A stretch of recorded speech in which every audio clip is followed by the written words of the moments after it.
നമ്മുടെ വീട്ടിൽ നമ്മുടെ കുഞ്ഞുങ്ങളൊക്കെ കൂനിക്കൂമ്പി പോകുന്നത് നമ്മൾ അവരെ തൊട്ടത് കൊണ്ടല്ല, വേണ്ട നേരത്ത് തൊടാതിരുന്നത് കൊണ്ടാണ്.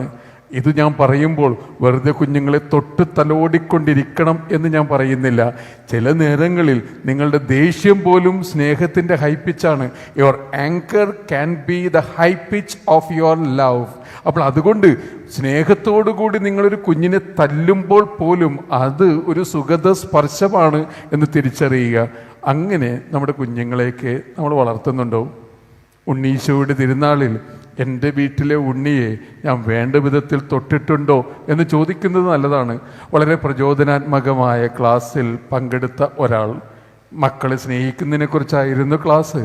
അതുകൊണ്ട് വീട്ടിലേക്കുള്ള മടക്കയാത്രയിൽ അയാൾ തീരുമാനിച്ചു കുറച്ചുകൂടി സ്നേഹം പ്രകടിപ്പിക്കണം. അയാൾ വീട്ടിൽ ചെന്നു, വാതിൽക്കൽ മുട്ടി. 10-18 വയസ്സുള്ള ഇളയ മകൻ വന്ന് വാതിൽ തുറന്നു. അയാൾ അവൻ്റെ കയ്യിലെടുത്തു, അവൻ്റെ കണ്ണിലൊന്ന് നോക്കി, സ്നേഹം കിനിയുന്ന വാക്കുകളിൽ എന്തോ പറയാൻ തുടങ്ങിയപ്പോൾ തന്നെ അവൻ വിതുമ്പി വിതുമ്പി കരയാൻ തുടങ്ങി. പിന്നെ കണ്ണീർ മഴ പെയ്ത്ത് കാലമാണ്. അവൻ പപ്പയോട് ചോദിക്കുന്നു, പപ്പ, അവസാനമായിട്ട് പപ്പ എന്നെ തൊട്ടത് എപ്പോഴാണെന്ന് പപ്പക്കറിയോ? അയാൾ അമ്പരം നിൽക്കുകയാണ്. എന്തൊരു വിചിത്രമായ ചോദ്യമാണ്.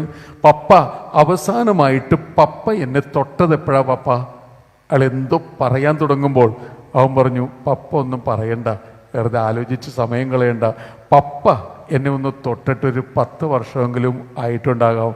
തൊട്ടടുത്ത് നിൽക്കുന്നു, കൈ തൊടാഞ്ഞതെന്തേ? തൊട്ടുരുമി നിന്ന് പ്രാർത്ഥിക്കുന്നു, ഹൃദയം ഹൃദയത്തെ തൊടാഞ്ഞതെന്തേ? പരസ്പരം തൊടാതെ ഇപ്പോൾ പൊട്ടുമെന്ന മട്ടിൽ പുകയുന്ന അഗ്നിപർവ്വതങ്ങൾ ഒരുമിച്ച് നിൽക്കുന്നൊരിടത്തെയാണോ വീടെന്ന് ഇനി വിളിക്കേണ്ടത്? ഓർത്തോക്കുക, നിങ്ങളുടെ മക്കളെ തൊടുന്നുണ്ടോ? നിങ്ങളുടെ കൈകൊണ്ടും മിഴി കൊണ്ടും ഹൃദയം കൊണ്ടും. നിങ്ങളുടെ മക്കളുടെ കണ്ണുകളിലേക്കൊന്ന് നോക്കി അവരുടെ കണ്ണിൻ്റെ ആഴം തിരിച്ചറിയുവാൻ സമയം കിട്ടിയിട്ടുണ്ടോ? ഇതൊക്കെ ചോദിക്കുക. ഇങ്ങനെ തൊടപ്പെടാത്തത് കൊണ്ടല്ലേ കുഞ്ഞുങ്ങൾ വീട് വിട്ടുപോവുക? ഒരു പെൺകുഞ്ഞ്, ടീനേജർ വീട് വിട്ടുപോയി.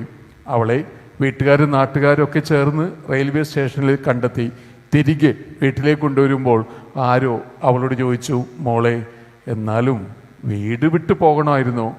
വളരെ കൂളായി ഒരു തണുത്ത നോട്ടം എറിഞ്ഞുകൊണ്ട് അവൾ പറഞ്ഞു, അതിനെയൊക്കെ ആരെങ്കിലും വീടെന്ന് വിളിക്കോ? അതിനെയൊക്കെ ആരെങ്കിലും വീടെന്ന് വിളിക്കോ? അതിനെയൊക്കെ ആരെങ്കിലും വീടൊന്ന് വിളിക്കോ എന്ന് പറയുന്നൊരു കുഞ്ഞ് നിങ്ങളുടെ വീട്ടിലുണ്ടെങ്കിൽ ഉണ്ണീശോയുടെ തിരുനാൾ ആഘോഷിക്കുവാൻ നമുക്ക് അർഹത വരില്ല. അതുകൊണ്ട് ആദ്യം വീട്ടിലെ കുഞ്ഞിനെ ഒന്ന് തൊടുക സ്നേഹത്തോടു കൂടി. ആ കുഞ്ഞ് അപ്പോൾ തിരുപ്പിറവിയുടെ സന്ദേശം നമുക്ക് പറഞ്ഞു തരും.